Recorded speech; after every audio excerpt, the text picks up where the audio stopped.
सर्वानां हितार्थाय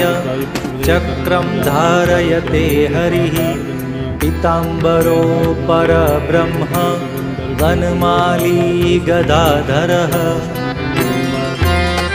गोपीकन्दर्पलावण्यो गोपिका प्राणवल्लभः श्रीवल्लभः कृपानाथो गिरिधरः शत्रुमर्दनः दावाग्निदर्पहर्ता च गोपीनां भयनाशनः गोपालो गोपकन्याभिः समावृतोदितिष्ठते व्रजमण्डलप्रकाशी च कालिन्दी विरहानलः स्वरूपानन्ददानार्थं तापनोत्तरभावनः